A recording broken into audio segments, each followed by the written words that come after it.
some role in the data maintenance there at IPA. I had to study that escalation issue pretty intently to find out why the magazines and the published indices were not tracking what we were saying. And that set me on a learning curve to find out that escalation is not understood. It's not estimated correctly. It's not treated as a risk, which it is. It's an enormous risk, and nobody does it probabilistically. So anyway, that experience really started there. This is an AACE International meeting, so I just want to thank everybody for participating. I've been very active in AACE since I joined back about 1990. And so anyway, I think it's a great thing for your career, as Frank was saying. So the talk I'm going to give today about escalation is covered in my book, which you can see a picture there. There's escalation information in chapters 4 and 13. The book is only about $10 on Amazon Kindle, so if you want to read the book, it doesn't cost much. But I think it's probably one of the best treatments of escalation you'll find. But also there are 2 AACE recommended practices on escalation that people aren't very aware of. There's 58R, which covers the deterministic approach, and 68R, which almost nobody uses, which is the probabilistic approach. I believe everybody should be using 68R, but almost nobody is aware that it exists. So that's something for you to read offline later. So let's talk about escalation and why I'm calling it the forgotten risk. I think my other title would be it's the orphan risk, meaning that nobody takes ownership of it. Nobody is paying much attention to it. But first of all, there's a perception in industry that it's inflation. It's a synonym with inflation, but it's not. Inflation has almost very little to do with escalation, and we're going to go over that in the talk. A lot of people say, well, it's negligible. Why should we worry about it? Inflation has only been 1 or 2% a year for the last 8 or 10 years. But because it's not inflation, it comes back to bite you. It's like a sleeping tiger. And about every 8 to 10 years, it wakes up and it just devastates projects, tears them apart, and then it kind of disappears back in the cave again, and then it comes back to bite you later. Another reason people don't pay attention to it is that the finance and the business people think when there's inflation that the revenue goes up, and if our capital cost goes up along with it, well, it doesn't really matter because it washes out. But in reality, the revenue and the Capex do not go at the same pace, so you have to look at them individually and find out how they're behaving. A fourth topic is that often companies' finance dictates to the project community what rates to use. Again, finance has no clue what escalation is. And they usually dictate something like a consumer price index, which has no relevance to our capital project. But everybody says, well, that's finance's problem, I'm not going to worry about it. And they just use whatever indices finance tells you. That's a terrible practice. There's another set of folks that believe that, well, it's in my risk register, in my contingency. I've got a couple of items in there for, copper going up or whatever. But in reality, escalation does not happen one item at a time. It tends to wash over you like a tsunami, affect multiple accounts. And when you have a period of hot escalation, you're not going to cover it by putting it in an item in a risk register. The sixth item is that, and this is something people don't understand, there are no published price indices for the price of anything that is bid. There are 0 indices because they only give you indices for things that are on sale on the market in a catalog or union wages. But for an owner company, that is not what we pay. We put our engineering, our construction, our fabrication, all those things are bid. And so what we need is an indices that matches the margins and the pricing of that particular market. And nobody publishes indices for those. And then lastly, people think, well, I've got a contract, it's got an escalation clause. particularly if you're a contractor. You might think you're covered. But if you go back to my previous point, the indices you have in your contract for escalation clause has no relevance to what actually happens in your market. So if you end up paying an extra 10 or 15% to get a subcontractor, and the wage goes up 3%, you're in pretty bad shape. So you have to make sure you're covered by some sort of index that actually measures reality. So I'm going to review the points I just went over, and I hope everybody at the end of that recognizes this is a huge risk. And like I said, every 8 years or so, we come up and get bitten by this thing. We need to estimate it probabilistically and try to forecast how volatile it can be. So right now in the news, you're saying it's a crazy time this year, again, where we have copper and iron and lithium and other things going up at a crazy rate. Australia, in particular, is going to be spending an enormous amount of money on infrastructure in the next couple of years. And what's going to happen with that is it's a fact, is that the prices of getting anything built in Melbourne and Sydney and anybody that's building it is going to go up at very significant rates. So if you want to get a bid price, it's going to go up much, much faster than the rate of inflation. We're going to go over that. And you need to be able to predict that. And it's not really a risk, it's simply a fact. So I said I'm going to go through some of these reasons why escalation is forgotten. First of all, escalation is not inflation. Inflation is just monetary. Escalation is something you put in your estimate to cover the prices changing due to the market conditions in your particular market for that particular type of service or that commodity. Inflation is underlying it. Inflation is a monetary thing, meaning that somebody's printing too much money, therefore the money is worth less and less. So everything goes up a couple percent as they print more money. But escalation has to do with supply and demand in a particular market. And like I said, we do a lot of things with bidding. So escalation, what it's really trying to predict is how the margins are going to trend up and down from these various service bidders. And depending on how hot the market is or how limited the supply of labor and services is, that the provisions they put in their bids can go up a huge factor above escalation. So again, it's the attributes of it. It's driven by economic condition. It's specific to your microeconomy. So you're in Australia, you're going to have different escalation in Perth, up where the LNG is, up on the north coast, into Melbourne with all the transportation. Each one will have a unique, significantly different rate of escalation because they have different supply and demand of the labor and of the fabricators in that region and so forth.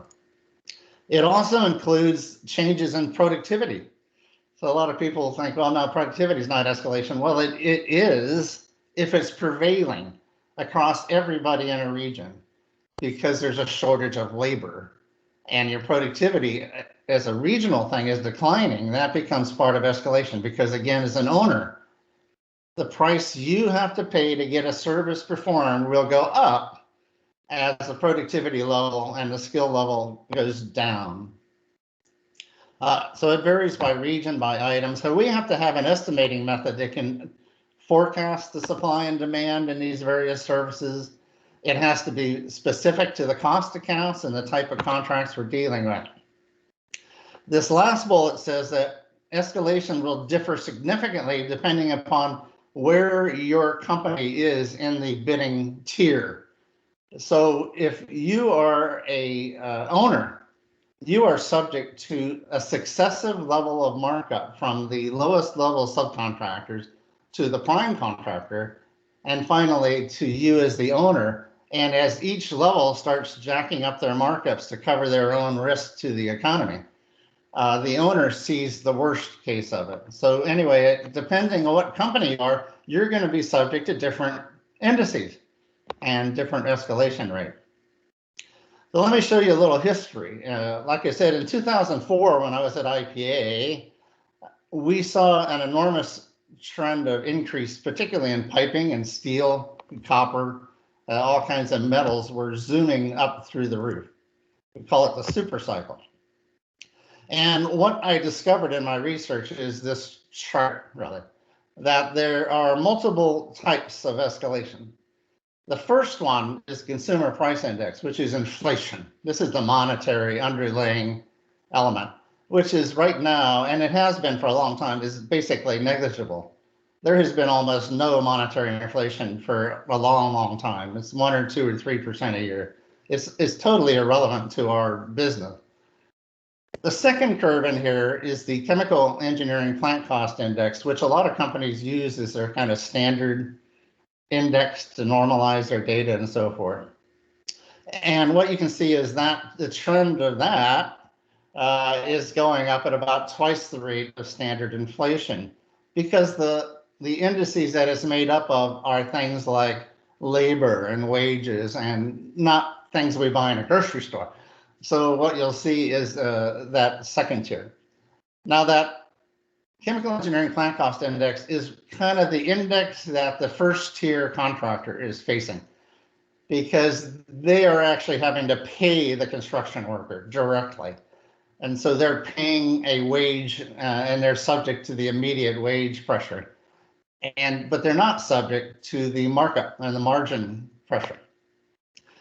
The third line is the IHS Marquis Downstream Capital Cost Index. Marquis supports a number of owner companies and tracks their cost. This is the index to get something built by an owner. And I think you can see that that is about triple the rate of inflation, and it's about 1.5 times the chemical plant, the CHEFC index. So what we're saying is that we have inflation, we have the escalation to the first tier contractor, and then that upper line is the escalation to the owner, because ultimately they're paying everybody's margins and markups successively right up the chain. To the owner then, during the super cycle, escalation was about triple the rate of inflation. It was devastating because in 2004, everybody's projects only included inflation in their estimate. And the capital costs were going through the roof, and the economics of almost every mining project in the world was destroyed. And what you know is back in 2012, the CEO of every mining company in the world was laid off because of this cycle. Basically, the profit they were making in the capital projects was just eaten alive by this escalation issue. And the companies didn't understand it. Escalation killed mining. People don't recognize it, but the failure to forecast escalation is fundamentally can destroy the economics of an entire industry. Now, there was a mining executive, this is back in 2006, named Chip Goodyear at BHP. So he's down there in Australia.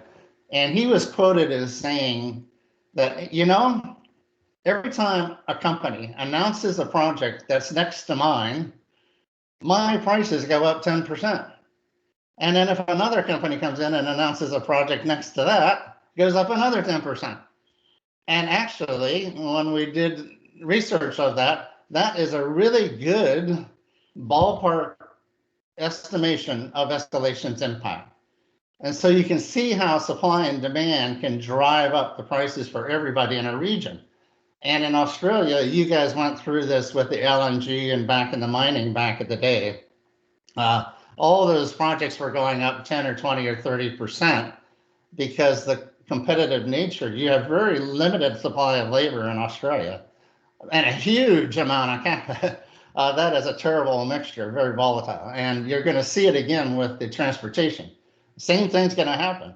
Every time you announce a $2 billion transport project, that's only 20 kilometers away from another $2 billion one, your prices are going to go up 10% on each of them. And then you have a third one on top of that, it goes up another 10%. It's a very good rule of thumb that you can use. Now, I was very active in Alberta and oil sands. Same thing was happening there. Same thing was happening everywhere across the world where there was a very hot Capex market. Now, the other takeaway is that mega projects create their own market. And what I mean by that is that the limited supply of labor in the region, just by announcing a single mega project, the price of services will kind of like ratchet up 5 to 10% just from one mega project, because you're competing against yourself. You are actually having multiple major contractors work on your project. You are creating an internal competition, bidding against themselves in your market, and you will generate your own mini escalation in a vacuum. And we have to be able to predict that. So the key takeaway of this is that I use a term, and it's in the AACE recommended practice, that we have to be able to forecast the capital demand in your market, in your region. And that capital demand forecast, we're going to use that later to improve our escalation estimate. Because like I said, there's no published price index for our services. So we have to use the capital demand forecast to adjust the underlying price indices. So anyway, since 2012, escalation kind of vanished. Now, that's the nature of escalation. We have these cycles where it goes through the roof for 3 or 4 or 5 years, and then it disappears for a decade. So there's a lot of you probably in this listening to me that have never experienced one of these cycles. But I just need to warn you that the cycles will come back. And sometimes they go down, and sometimes they go up. But your value to your owner company is to try to give a warning that if you're announcing a new mega project, you have to say, look, this is a 5-year, 10-year duration project. We will get hit in that time span. We'll get hit by at least one cycle. And we have to have some anticipation of when and where that cycle might hit us. Even if it's not highly accurate, we at least are going with our eyes open. I don't want to dwell on this. This gets back into net present value, but the other thing we have to remember is in the business case, when they run the net present value is driven by two things. One is the revenue, the sale of the copper. And when copper price and iron price goes through the roof, everybody in the business gets very excited. Gigantic increase in revenue. And what happened in the super cycle is that they started chasing the revenue, and every project got approved. Didn't matter how good or bad or ugly it was, they were basically approving every mining project that came across the table. But what was happening is that when the revenue goes through the roof, so does the Capex. And what wasn't recognized, they thought Capex was more or less a constant, and the revenue was going up and they could make a huge profit. But what really happened during that period was the Capex went up proportionally to the revenue and made no profit at all, and were subject to all that volatility. So what you hear nowadays from mining is capital discipline, because they realize how badly they got burnt by not realizing that they were competing against themselves. Every time they approved a project, they were making their own problem worse. So everybody's conserving their capital now and trying not to get caught up in chasing revenue. We don't want to get into that cycle. Now, another point I made was finance. A lot of people say, well, I don't worry about it because finance tells me what escalation rate to use. Well, they give you a rate, but if it's inflation, it's pretty useless. Inflation, like I showed, has almost nothing to do with escalation in a volatile market. You just need to deal with this somehow. Unfortunately, finance is king when it comes to Capex and setting capital budgets. As an individual, each of us has probably no chance of changing the way they view things. But at least you ought to go in with your eyes open and be able to talk to these guys and say, look, you're telling me to use 2% a year. That's totally ridiculous. It has nothing to do with escalation. You need to be able to explain to them how escalation behaves and why that's not the same as monetary inflation.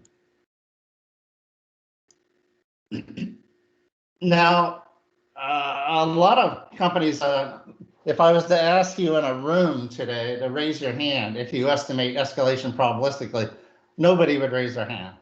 I've been consulting for 15 years, and we have an AACE 68R.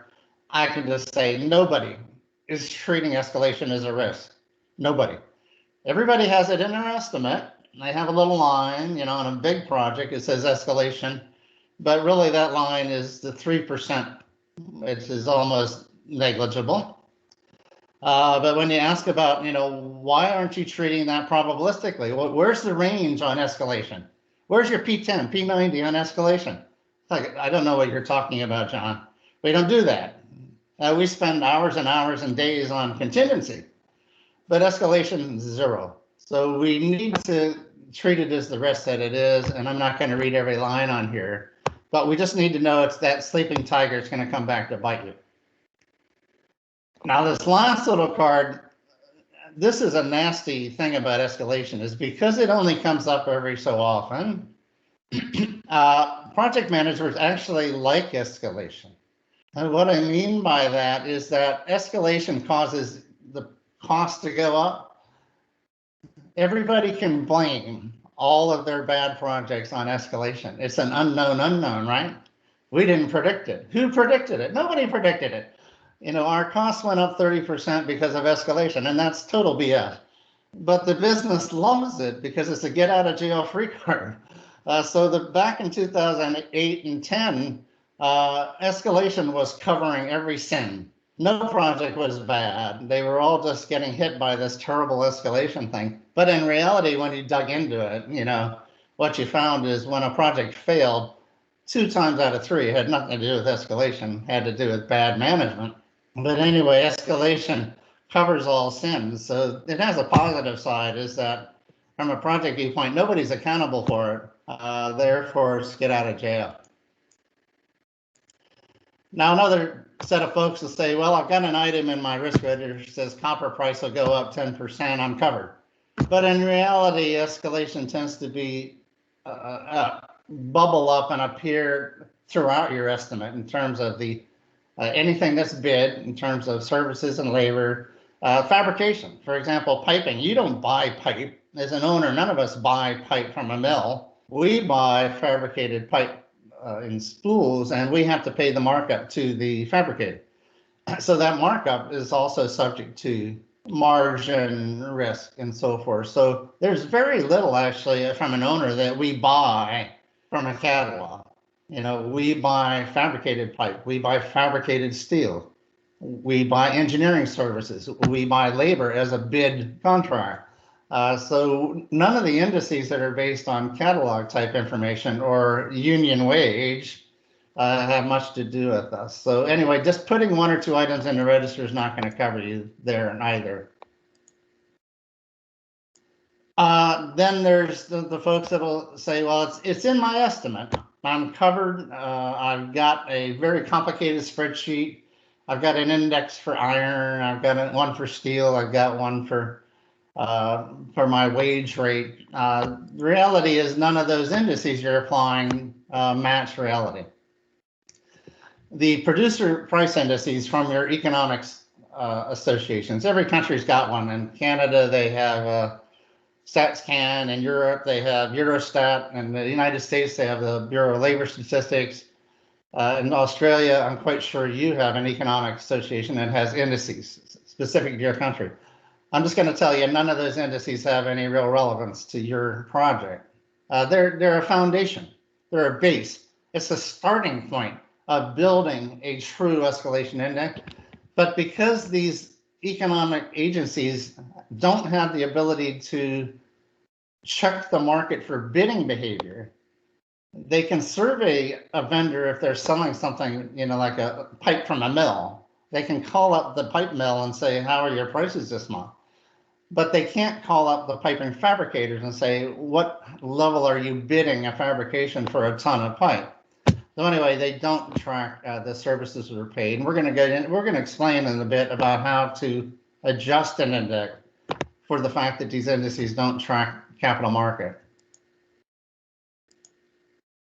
Escalation clauses, like I said, the problem is that if you're a contractor and you put a clause in your contract to cover your risk for escalation so that the owner remains at risk for it, you're kidding yourself. Because usually the owner, the contractor will have an inflation index. Maybe it'll have a wage index for the union wage, but that won't cover you for the risk of your subcontractor's markups. So if you think that your escalation clause has you covered, it'll be okay when there is no escalation and a quiet time. But if there is escalation, it'll give you almost no protection at all. So if you're going to deal with negotiating a escalation clause, you better be a lot more savvy about it than what I see right now, which is just including these producer price indices, because they really don't track the margins that are in the subcontractor's bid. Now, the owners love them because they actually come out ahead of the game, because by having an escalation clause, the contractor thinks that the owner's retaining the risk, but in reality, they're not. So the owners kind of win out in this game by putting in an escalation clause that has no relevance. The owners can feel like they're being good and holding the risk, but they're really not. So anyway, those are a bunch of the things we aren't doing correctly and things we should be. So what should we be doing? First of all, we need to address escalation as the risk that it is. It's extraordinarily uncertain. Unfortunately, the timing cycle is a very long cycle. So we can have 7, 8, 10 years without a period of volatility, and we think it's not a risk. But then it comes back to bite us. So we have to treat it as a very long wave, if you will, risk, which most of us aren't used to dealing with long wave type behavior. So we have to be able to forecast the waves that move through the market. And as you have a mega project, like I said, 5 or 10 year duration mega project, you will be hit by a wave. So we better predict that. If you want to understand how to do it properly as a risk, it again is covered in RP 68R and chapter 13 of my book. But the steps are actually very simple. They're not much more than what you're already doing. First, we have to have a base escalation model. And I think most of us have this. It's a model that has your cash flow by cost account. And then we go off and we get some indices from a magazine or somewhere, and we apply the price indices on an annual basis against the cash flow by account. And most companies have that type of spreadsheet. So we're good at the start. We have the spreadsheet, we have the cash flow by account, and we have some sort of an index in there. Second step is to get the best base index you can. And those are going to come from the econometric modeling consultants. The world's biggest is probably IHS Markit, but there are others like Oxford Economics, and each different countries have their different experts in the economy. So we don't want, as cost engineers, to be predicting this stuff. We have no business trying to predict the prices. So we need to go to the econometric consultants to obtain the best base estimate indices to start with. Now, the third step is the one nobody's doing, but is absolutely essential, is we have to adjust the economist indices for the capital spending in our local market. And it's really not a hard adjustment. What the wonderful thing is, the economists actually have indices of capital spending. So they'll go off and actually try to predict the amount of capital spending in transport or in the process industry or the mining industry. And so if you go to the economics consultants, they have an index that says, well, we think capital spending is going to increase 20% next year. We can use that capital spending index as a markup of the underlying producer price index to address the fact that those margins are going to significantly increase in a hot market. And then we have to recognize that all of this has uncertainty, and we have to put a range on everything. Many of us in the risk world are used to Monte Carlo modeling, we simply have to apply Monte Carlo to that escalation model. It's not a hard thing to do. It's just another spreadsheet that comes to a bottom line, and it's very easy to apply Monte Carlo to that model. Now, there's a fifth step, which makes it even better, is that you can use your contingency uncertainty coming out of your contingency method as an input to escalation. And what I mean by that is escalation is strongly driven by schedule slip. So every year you add to the project is an increment of 1 year of escalation. So if you can take your schedule uncertainty and build that into your cash flow like an accordion, we will then have what I call a universal capital cost outcome, meaning that one curve will cover your cost contingency risk, your schedule contingency risk, and the impact on escalation, and the price index risk due to the economy. All of it will be in one Capex curve, and you can give that curve to the business people to use in their net present value. Right now, when we do the net present value, we give them the contingency curve, but that doesn't really give the finance people the total Capex range.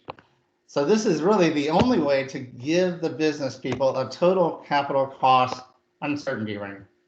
So anyway, just 5 steps. None of them are particularly difficult. It's just that we don't do them.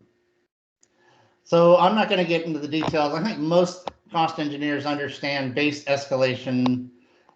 We have our estimate in current dollars. We look at the cash flow by period. We're going to look at the incurred cash flow, not expended, because we're trying to predict the escalation to the vendor, not the way we pay the vendor, but the escalation that the vendor is going to build into their price. So we're going to use the incurred cost. We're going to go out and get some sort of index, and we know what indices are. Is simply a relative measure of price. And they always start from some base year, you know, the year 2010 is equal to 1, and then the next year will be 1.03 and so forth. Then we have to adjust that, which the main adjustment we do is to build recipes, because the things that we buy are not the published indices, like pipe from a fabricator. You know, we buy pipe spools. So within the price of a pipe spool is the price from the mill, which is mainly the metal price, but we also have the fabricator's labor costs and overheads for running the shop, and then we have to deal with the margins and the markup. So we have to build baskets or weighted indices to deal with all of that, estimate the cost by period, and apply the indices. Now, what we don't do is this next thing is we have to adjust that for the capital demand. So we have to apply a factor. Like I said, the economists do forecast capital spending, and we can use that information. So the way we do that is that let's say that the economists told us that the price index for wages is going to go up 8%. But we also find out that the capital spending in Melbourne is going to go up 20% next year. What we do is we take 1.2 to the 4th 10th power and multiply that by 1.08, and the result is 1.17. You can get into the math later after you look at these slides, but what it's saying is our escalation is not going to be 8% wage increase. Our escalation is going to be 17%, because that's going to cover the increase in the markups and the risk premiums that the bidders put in their bid. And that is how we adjust the index. And we have to do this adjustment for each type of cost account. So the more a cost account is a oligopoly or a monopoly, the bigger that exponent will be. So for example, back in the super cycle, the cost of let's say fabricated hydrotreaters. There was only 3 suppliers in the world that could make heavy wall hydrotreater. The price doubled over the course of a couple of years because they could charge whatever price they wanted, because everybody had to have a hydrotreater, and so they just jacked up their price by 2. That's because it was basically a oligopoly. There were only 3 suppliers. So if you're in a local oligopoly, the bigger that exponent will be. And the book explains it. It's really hard to get into a little bit, but you can see that the escalation index is double the underlying wage index. We don't pay wages as an owner. We don't pay anybody's wages but our own owner's cost. We pay a marked up margin and a bid to the contractor. So how do we know that method I just mentioned worked? Well, back in the super cycle when I developed this method, I just did some back checking. And in the blue curve, you can see the chemical engineering plant cost index. It was saying it was about a 5–6% a year increase. But the yellow curve was the IHS Marquis downstream cost owners index.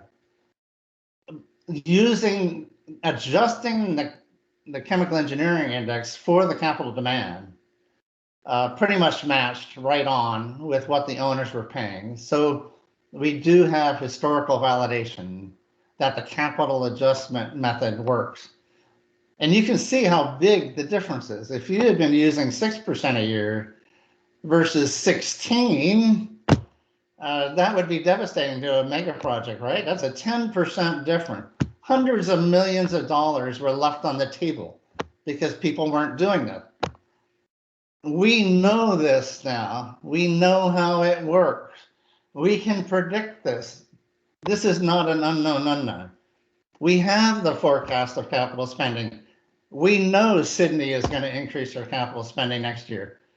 In other words, it will be unethical for us not to apply this method because the facts are there in front of us and the methods are there available for us to anybody to do tomorrow. So let's start making our models probabilistic. So capital adjust your index and then apply Monte Carlo to your escalation model. To do that, we have a bunch of uncertainties in our model. We have contingency is uncertain, so we use the output of our QRA method for contingency, and we put that as an input into the capital spending, or into the escalation model. We know the schedule is uncertain. We put that uncertainty as an input into our escalation model. We know that the price indices are uncertain, so we put a high and a low range on those as well, based on what the economists tell us. And then finally, we know that the cash flow pattern, meaning whether they're going to spend the money a little early or late, as well. All of these are very fundamental uncertainties that we can rebuild our escalation model as a Monte Carlo model. It's not that hard to do. Once you establish correlations, you run Monte Carlo, and now we have an output. The distribution of this probabilistic escalation model then not only gives you escalation as a P10, P90, it gives you again the total capital spend P10, P90, including all of the risks that go into a project. We are actually giving the business people a true range of Capex to put in their tornado sensitivities on the net present value model. This is the only method to do that. If you're not doing that, then you're not giving business what they need to do net present value. Now, another little side point is that a lot of people say, well, economists, you can't trust them. It's all voodoo. Their predictions don't really come to pass, and that's not true, really.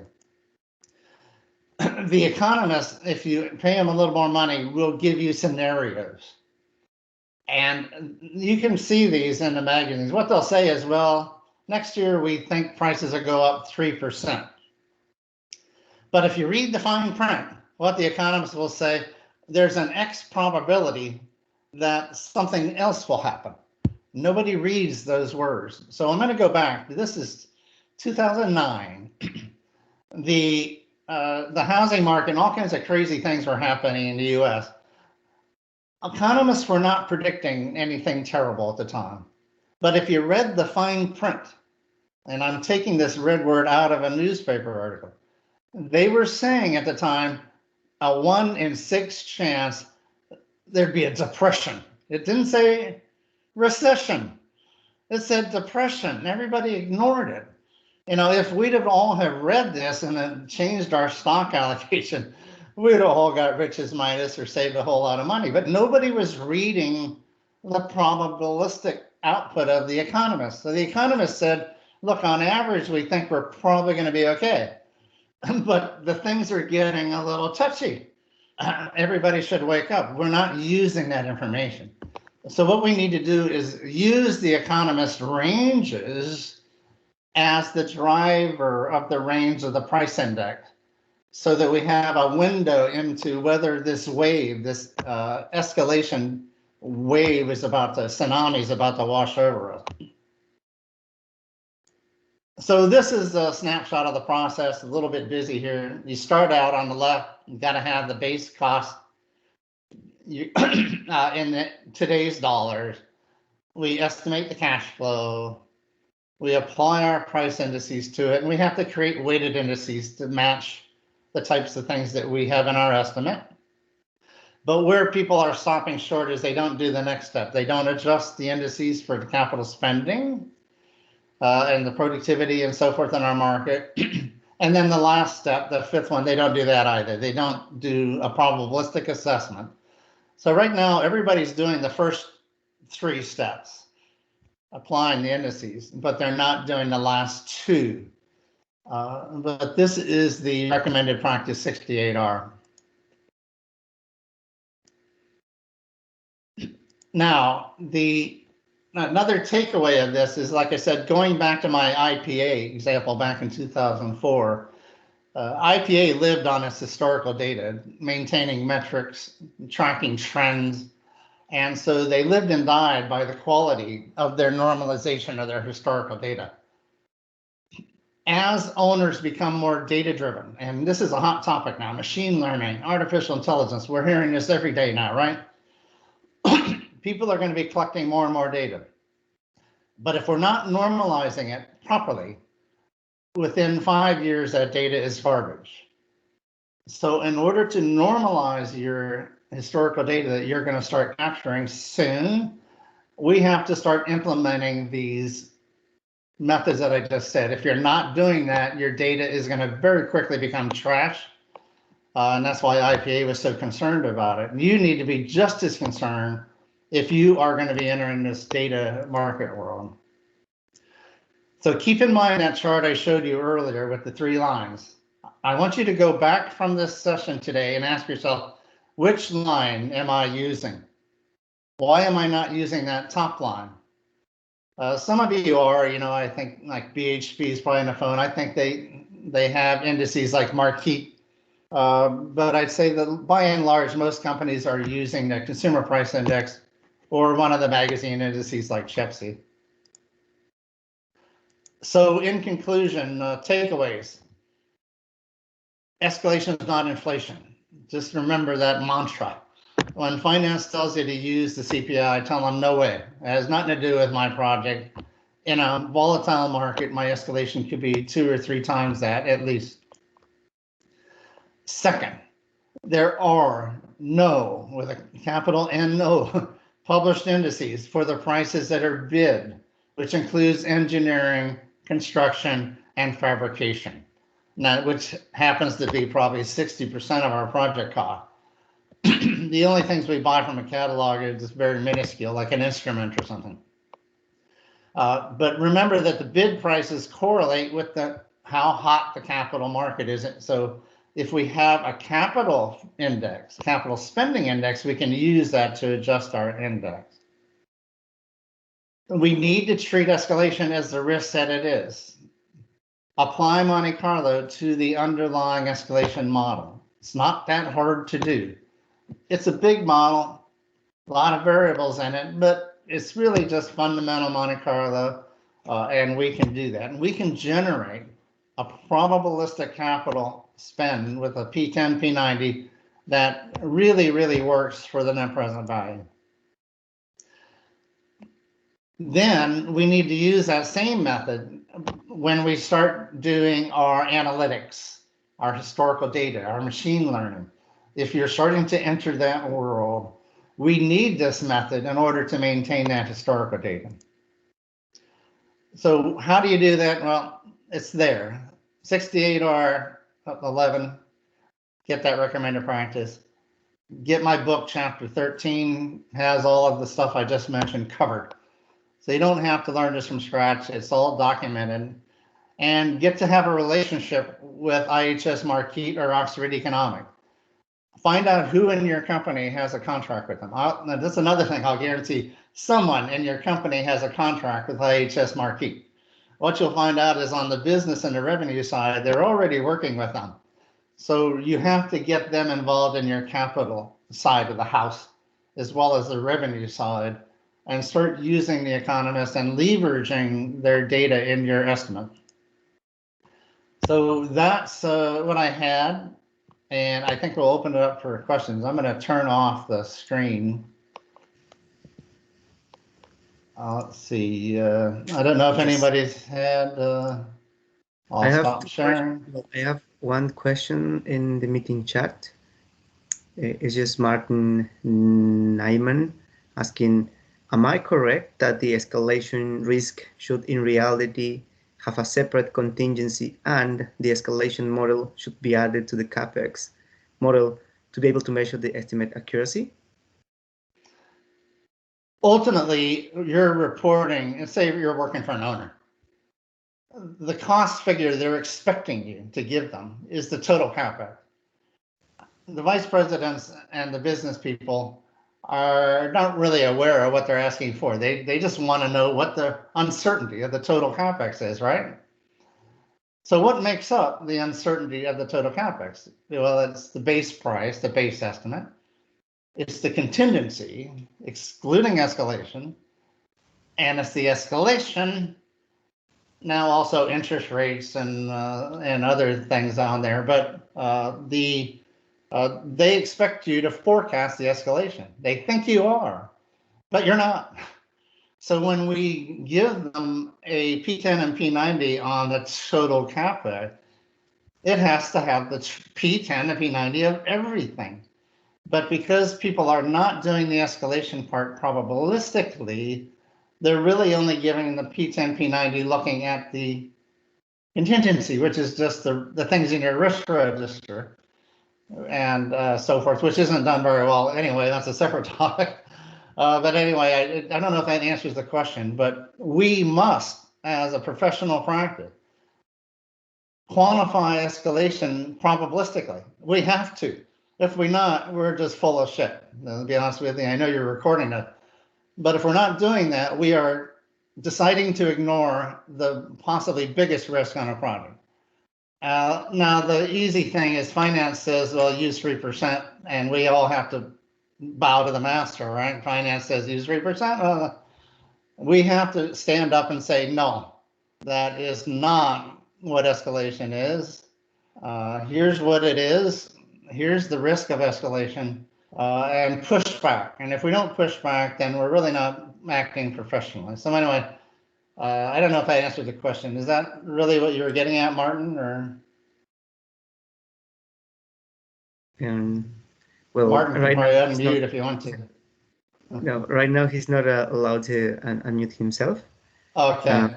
Yeah, after answering a couple of more questions, we're going to allow everyone to unmute. Okay. But yeah, Martin just confirmed it's okay. Well, he has another question. Given the historic inaccuracies for project Capex estimate, how much does the escalation risk help explaining the past performance error? Well, if you recall that slide where I validated the Capex adjustment method, if you recall that curve where I showed the CPI versus the IHS Markit, it explains, this method I just showed you explains escalation really well. It tracks highly accurate method looking back. So if we apply it retrospectively, the capital adjusted method is a good predictor of the actual escalation. Now, in terms of forecasting the future, we are at the mercy of the economists. but we need to use their capital spending forecast as well as their producer price indices. We need to use them both together. And they know that, let's say Melbourne, it's in your newspapers, people. The capital spending is going to go up by a factor of, hundreds of billions of dollars in the next 3 to 5 years. We know this is coming. Is it in your escalation estimates? No. I will guarantee if I go to the transportation agencies in Melbourne, I will not find a escalation forecast of what's going to happen. And you and me and everybody listening to this talk know exactly what's going to happen. We can very accurately predict what's going to happen, but nobody's going to include it. Politicians, maybe they don't want to hear it. But if we spend, $5 billion on this project and the next day another $5 billion on a project right next door, the price of both of them is going to go up 10%. You only have 3 major contractors in Australia that execute these things. They have an oligopoly, and by God, those prices are going to go through the roof. We know this, but people are not doing it. So anyway, if the question is how good is this method, it's pretty good if you have a good insight into the capital spending, which you do. In this particular case, we know that's going to happen. We knew it back in the LNG, but everybody ignored it. I mean, we knew the LNG projects were on the table. There were 3 or 4 or 5 of them announced. Here they were coming. Here comes the wave, but everybody ignored it. And you all know what happened to the LNG in Australia. It just went through the roof. And everybody's like, oh, unknown, unknown. It's like, no, it was not unknown. It was perfectly predictable. And we can see this again and again, that we're totally ignoring the capital spend situation and the competitive nature and the margins that contractors are building into their bids. Now, the contractors are subject to risk. So they're not only, addressing their own margin that they can jack up in a hot market, but they're increasing their internal contingency as well, because they know the productivity and the labor shortage is going to hit them. So not only are the contractors jacking up their in-house contingency to cover the productivity uncertainty, but they have the oligopoly power to jack up their margins. So as the owner, we're getting hit by that multiple level tier of accumulating risk, contractor by contractor, up to the prime and up to the owner. And it's as predictable as a fire in the fire season in Australia. It's going to happen, so. Oh, good. We have one more question. Well, he's thanking you for the good insight. How do we consider the exchange rate fluctuation in this method? The exchange rate and escalation are locked at the hip a little bit because they are both related to inflation and printing money. So what happens is if China starts printing money, the value of their currency drops. So that affects the prices you have to pay to acquire goods from China and so forth. So exchange rate and inflation have to be looked at together because it has to do with monetary changes. So exchange rate has to do with differential monetary issues from one country to another. So we have to say, well, in Venezuela, inflation is 80%. Their exchange rate, their currency is going to plummet. And so we have to predict that. So anyway, it's related, but it's not the same thing, So exchange rate has to do with relative inflation and monetary value from one country to the other. So when I implement an escalation model for my clients, I have an exchange rate model with it. So I actually get the exchange rate indices from the economist as well as the price indices and the capital spend. All of them are built into my tool. So I actually have the escalation tool on one tab, and then I have the exchange rate impact on another tab, which is probabilistic. So it looks at the exchange rate volatility as well. All you have to identify is where are you buying this item and with what currency. and it will look at the uncertainty for exchange rate. So, I actually have a model that does contingency risk, escalation risk, and exchange rate risk for my universal Capex. I'm the only one on the planet that's doing that. But it's eminently doable. I'm no genius, it's simply common sense. Just have to do it. Anyway. Okay. Thank you very much, John, for the presentation. I think we are at good timing to finish the webinar. Lou, do you have any comment to finalize the webinar?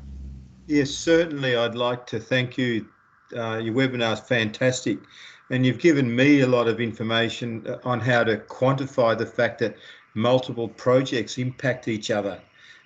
We talk about, labour rate going up and labour shortage. This is a way of quantifying it to our clients and saying that if we commit a mega project next to or near the one we're doing, it's going to impact both, and we don't take that into account.